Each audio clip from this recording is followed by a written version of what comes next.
दोस्तों साथियों, आप लोग बहुत जज्बाती कौम हो और दिल से जो भी काम करते हो अच्छा करते हो। हम तो यही चाहते हैं भाई आज जिस तरीके से जो माहौल है हमें अपने आप को बहुत संभल के चलना है। किसी को मौका नहीं देना कोई हमारी वजह से हमें बदनाम करे, हमारे गांव को बदनाम करे, इलाके को बदनाम करे।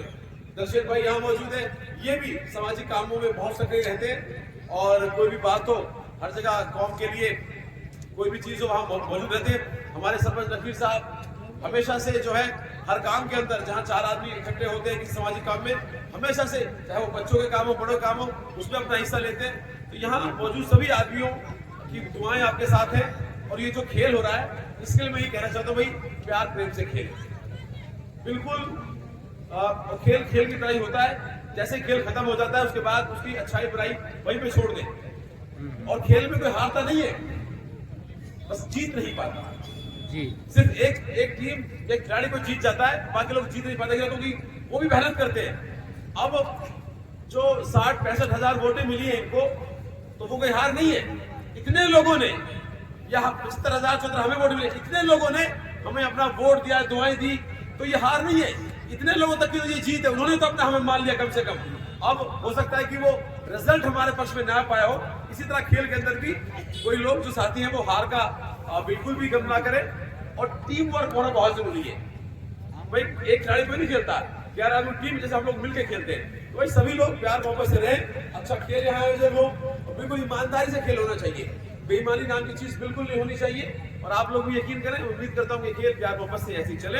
हम लोग आपके हैं, आपके अपने हैं, आपके बीच में आते जाते रहेंगे।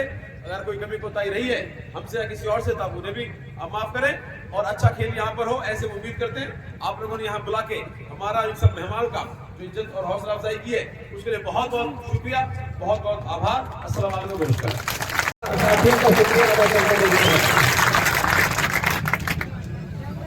मेरे बड़े भाई आदरणीय वाजिब अली साहब, लखवी सरपंच साहब, रईस भाई, दलसेर भाई, हबी सरपंच साहब, इस्लाम सरपंच और तमाम मंच पर बैठे हुए इलाके के जिम्मेदारान और इलाके से आए हुए तमाम मेरे नौजवान साथी और इलाके के बुजुर्ग और मीडिया के बंधु, सबसे पहले तो मैं आप सबका आभार भी व्यक्त कर देता हूँ और आप लोगों का धन्यवाद और शुक्रिया अदा कर देता हूँ।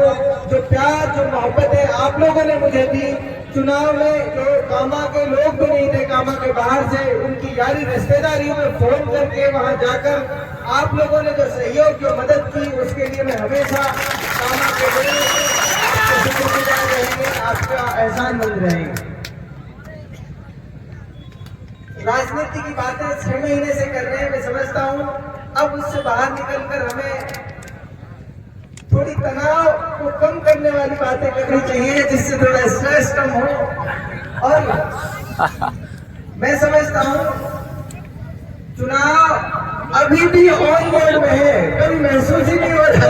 वाजिब अली भाई गाँव में जाते हैं तो मेला लग जाता है, हम कभी गाँवों में चले जाते हैं, लोग सड़कों पर रोक के खड़े हो जाते हैं। हमारे तो बल्कि मैं वाजिब भाई का प्रोग्राम देख रहा था, लोग कह रहे हैं भाई हमारे तो मेरे आरपीओ हारे जीते से कोई फर्क नहीं पड़ता।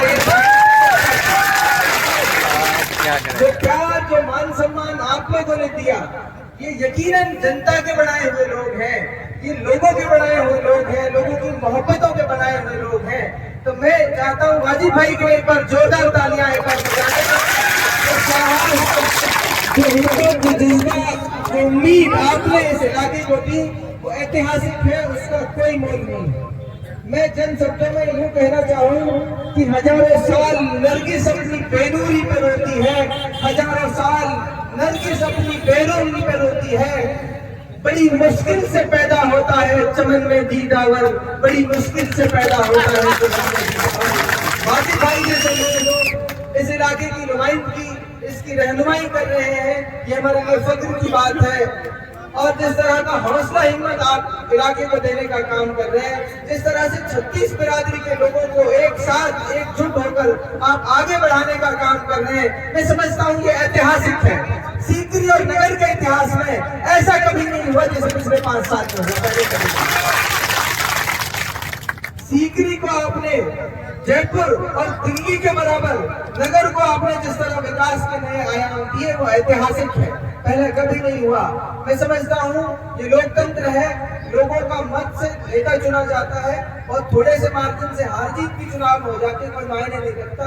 एक बात तो ये आप सब अपने दिलो दिमाग से इस हार जीत के भूत को मैं समझता हूँ निकाल भी दिया है और निकाल दीजिए हमेशा के लिए। आप भाई जैसे लोग आपके साथ खड़े हैं, हम जैसे साथी इनके साथ कंधे से कंधे मिलाकर खड़े हैं। आपको चिंता करने की कोई जरूरत नहीं है। निश्चित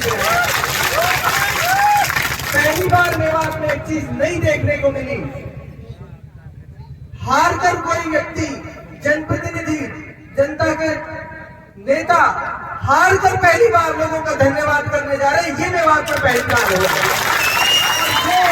जो तानाशाह लोग जो ये समझते थे हमारी बापों की है ये इलाका, यहाँ की राजनीति, यहाँ का हमारे बाद हमारी नस्लों की ये विरासत है, उनको उनके मुंह पर तमाचा मारने का काम आपने किया। ये ताकत है नौजवानों की और ये दिशा और दशा है जो आने वाले मेवात में देखने को मिलेगी। इसके लिए आप सब मुबारकबाद के मुस्तहिक हैं, आप सब धन्यवाद के पात्र हैं।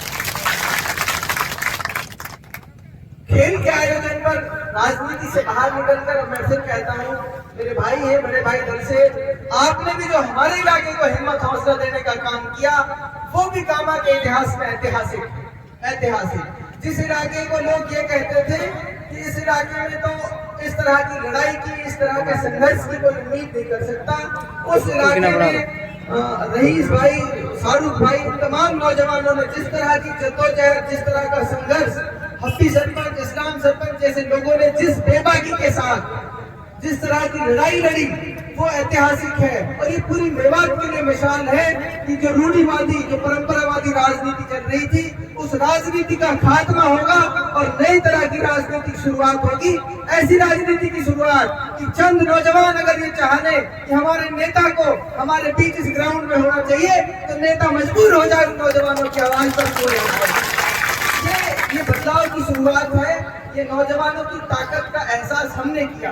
हमको लगा कि हमारे नौजवान, इलाके के नौजवान, चाहे वो इस विधानसभा के हों चाहे उस विधानसभा के हों, अगर वो नौजवान ताकत ये चाहती है इस खेल के मैदान में हमारा नेता हमारे साथ खड़ा होना चाहिए तो नेता कंधे से कंधा मिलाकर चलने का काम करूं। और मैं तो कुछ तजुर्बे ऐसे हैं जो आपके साथ शेयर करना चाहूंगा। फोन में एक फीचर है वो ट्रू कॉलर का।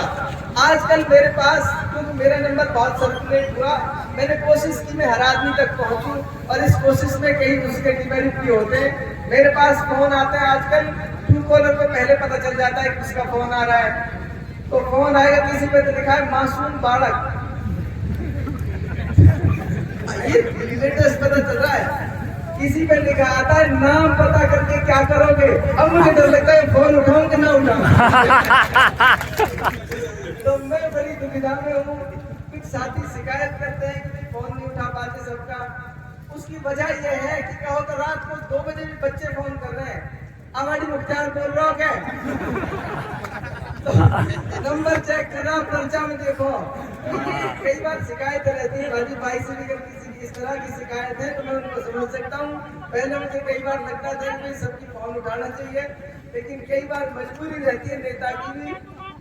और सीकरी में जब आया, ताज्जुब की बात है, मैं इसलिए बताना चाह रहा हूँ, जैसे ही मैंने सीकरी में एंटर किया तो कुछ लोग 11 बजे से फोन कर रहे थे। तो सीकरी में घुसते ही ट्रू कॉलर का अलग अंदाज है। सीकरी में घुसते ही ट्रू कॉलर पे जो नाम आता है वो कहते हैं रेड बुल के दीवाने, रेड बुल के बादशाह। तो आपने रेड बुल और इसको जो एक ब्रांडिंग दी है, मैं तो कहता हूँ करोड़ों रुपए रेड बुल को आपको देने के लिए, उनके प्रचार के लिए इतना बड़ा इंटरनेशनल ब्रांड एम्बेसडर उनको मिला। खैर बहरहाल उस संदेश को मैं आपके साथ फिर इलेबोरेट करना चाहता हूँ। जिस तरह के सदमे में तीनों विधानसभा सीटों को हारने से इलाके के लोग थे, जिस तरह की मायूसी इस इलाके में, और मन की मैं कहूँ पूरी मेवात, हरियाणा मेवात से मिलाकर राजस्थान मेवात के सारे सीटों पर जिस तरह की मायूसी थी, उस मायूसी को उस 30 सेकंड के वीडियो ने सच में रफू चक्कर कर दिया। चुनाव के हार की चर्चा खत्म हो गई। ये बहुत बड़ी ताकत और हिम्मत देने का काम था। उसका कुछ लोगों ने गलत आशय निकाला, उनसे भी मैं कहना चाहता हूँ, बहुत पॉजिटिव व्यक्ति है, ऐसा व्यक्ति है जिसने विकास की, डेवलपमेंट की राजनीति शुरू की इस इलाके में, जिसने मेवात इलाके को ये बताया कि किस तरह से इस इलाके को आगे बढ़ाया जा सकता है। जिस व्यक्ति का मैं अपने चुनाव प्रचार के दौरान जब डेवलपमेंट की बात करता था तो मुझे लोग कहते थे छोटा वाजिब है, मुझे लोग कहते थे इसमें हम दूसरा वाजिब देखते हैं। तो ऐसा व्यक्ति, इतना पॉजिटिव आदमी मेवात की राजनीति में है, जो मैं यकीन दिला सकता हूँ, मैं भरोसे के साथ कह सकता हूँ कि 36 बिरादरी के लोगों को इंसाफ के तराजू में तोलने का काम कोई कर सकता है तो वो वाजिब भाई है। एक बार जोरदार तालियों से। और फिर जन शब्दों के साथ आप सबसे सिर्फ इतना कहूंगा, खेल के माध्यम से समाज में एक पॉजिटिविटी आती है, एक सकारात्मकता आती है, और खेल हमें हार और जीत को बर्दाश्त करने का की कला भी सिखाता है, आदत भी हमको सिखाता है। मैंने कभी चुनाव को इससे ज्यादा हावी अपने ऊपर नहीं होने दिया। जिस तरह क्रिकेट और खेल के मैदान में कभी हार जीत हो जाती है, तो चुनाव भी एक ऐसे ही खेल में हमने लड़ा, और इसलिए लड़ा कि हमारे इलाके की जरूरत थी, मेवात की जरूरत थी कि उसकी आवाज कोई बने, उसके नौजवानों की आवाज कोई बने, उसकी बेहतरी और भलाई की